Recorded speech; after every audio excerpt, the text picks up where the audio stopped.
Daniel Naroditsky, player and commentator and much more, died on the 19th of October at the age of 29. I don't think we ever met actually, but I enjoyed his commentary. I felt as though I knew him through all his online broadcasts, and I respected his knowledge of the game, as did many of you, judging by the comments on the YouTube channel and elsewhere. Looking at the tributes, he obviously touched many people's lives, not just with his broadcasts, but in many personal ways, personal kindnesses. Daniel was a big personality online, and he fronted many high-profile events on chess.com. To die so young is an absolute tragedy, and I'm very saddened by the news. Goes without saying that this cast a huge shadow over the US Championship, which is currently taking place in St. Louis.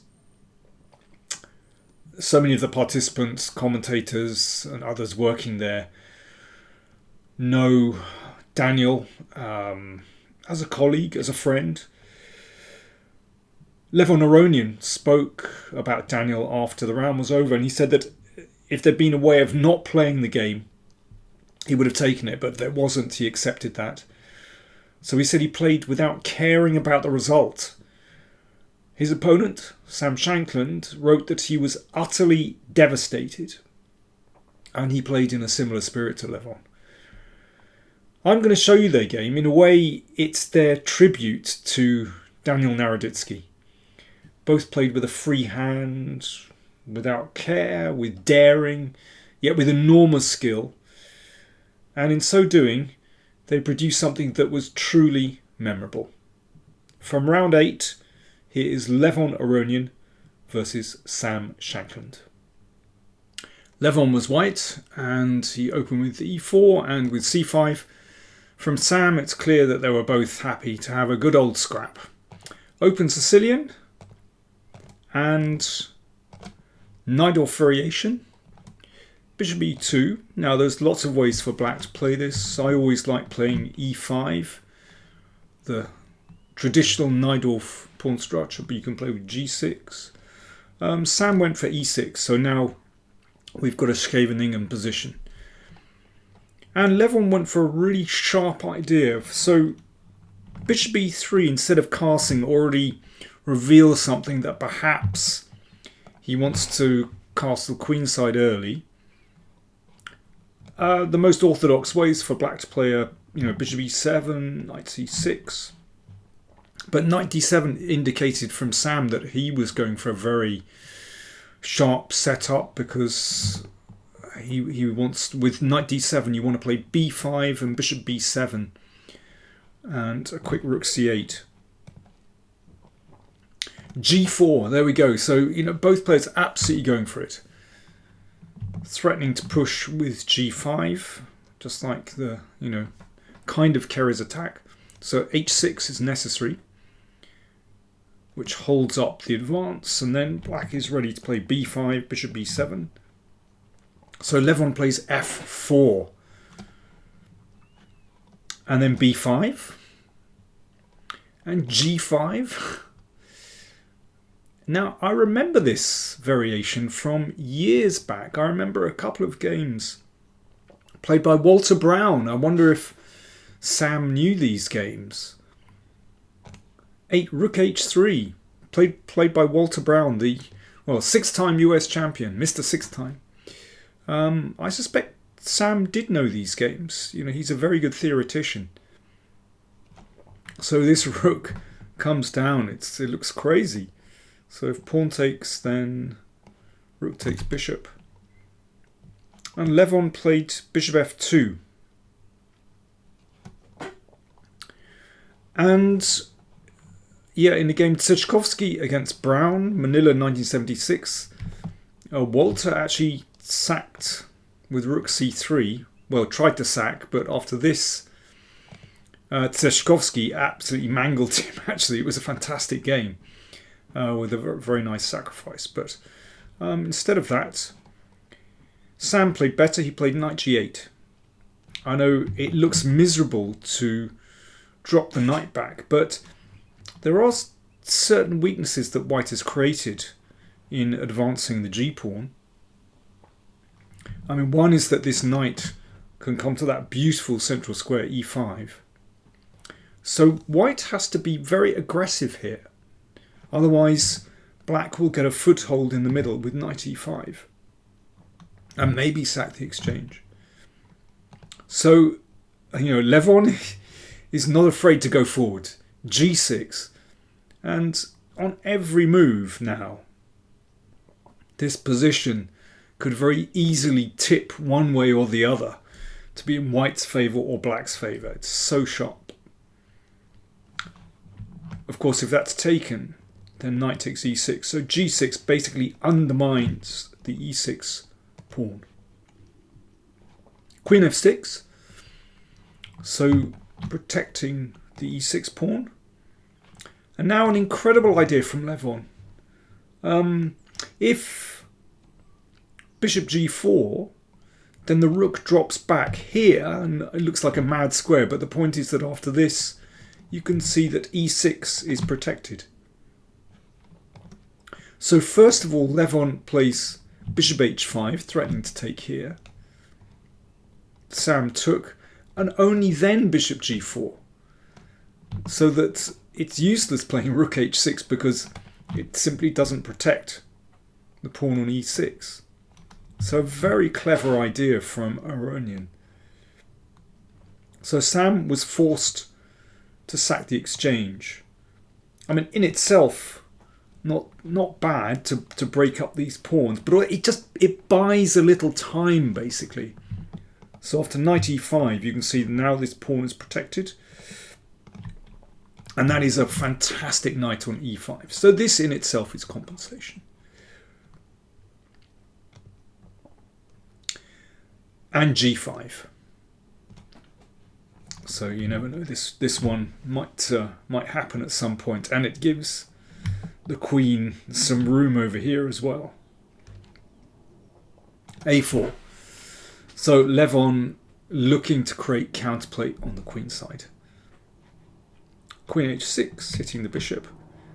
And now Levon was in just a very creative mood and put the bishop back on f1. I mean, it looks more natural to play the bishop to g2 to me. But okay, he went for it with bishop f1. And now I think it might be best simply for black to take here, but Sam played knight f6. A takes b5. So Sam was really going for it. He wants to rip through white's centre. I mean, the computer throws up queen e2 as being the best move here. But, well, in any case, Levon took on a6, which also looks remarkably dangerous. I mean, there are some mad variations here. If knight takes f2, then a check. And if king f7 castles kingside, and only then recapture the knight. It's an incredible position. g4 played. So this introduces ideas of g3 exploiting this pin. And queen c1, best move from Levon. It's possible to exchange queens here and try to hold this endgame. And white is definitely better, but obviously that wasn't to Sam's taste. He wanted to keep going with queen h7. A check. And castles. So that achieves something for Levon, definitely. The king is, I suppose, a bit safer on g1. Certainly not completely safe. But it buys some time because of the rook opposite the king, so the king has to step back. And bishop g3, so opens up the h-file. Bishop e7. Levon exchanged on e5. Now, here is where I think we should have our first think. So, time for me to have a nice drink of my tea. Cheers. You ever think, how would you play with white in this position? White to play. Cheers.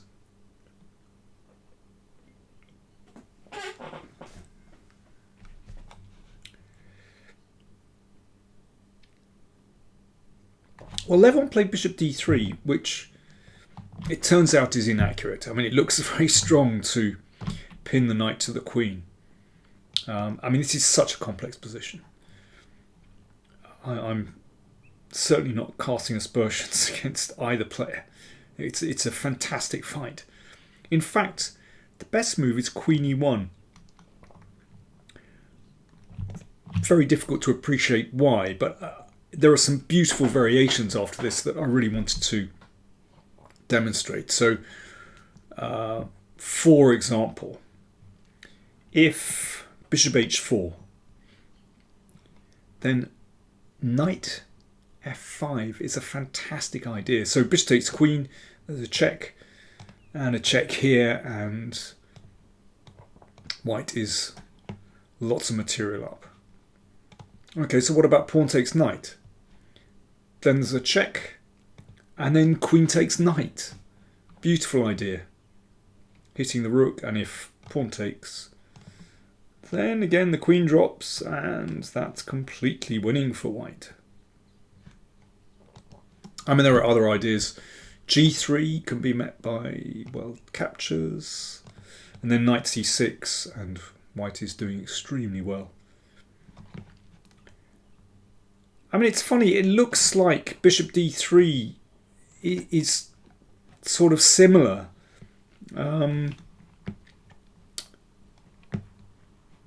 Because if pawn takes, then queen f4, and the knight is in trouble, and there's also a check down here. So this is the game continuation. In fact, there's a really strong move for black, very hard to spot. Queen h4, incredible move, because if bishop takes, then g3 threatens mate, and after h takes, queen takes, and this is okay for black, incredibly. The bishops come into play, watch out for that bishop c5. In fact, after this, it's about equal. Okay, I mean, this is just for the record. Bishop d3 was enough to bamboozle Sam. I mean, it's a very, very difficult position. g3 was played. Pawn takes. And queen g6. And queen e1 is a really strong move. Exploiting the pin here. And they reached an endgame. And this is a really interesting moment. Let me pause for a second and give you the chance to play for white. There are two strong continuations here. Maybe there's more, but you ever think, you know, how would you play here with white? Here's your next think and drink moment. White to play. What would you do? And I think it's just really interesting, Levon's choice. Cheers.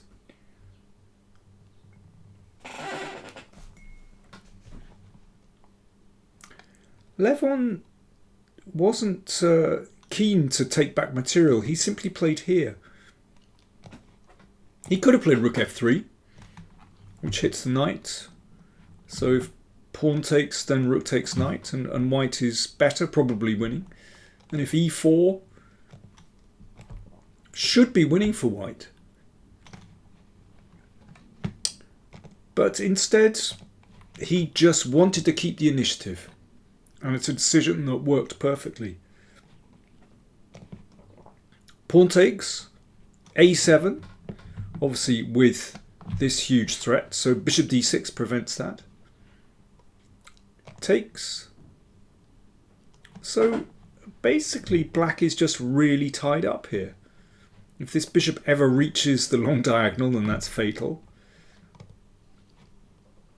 And white has this fantastic initiative. So yeah, if the knight retreats, then bishop e4, king e7, and it's just a huge initiative. And the game went like this. Rook g1.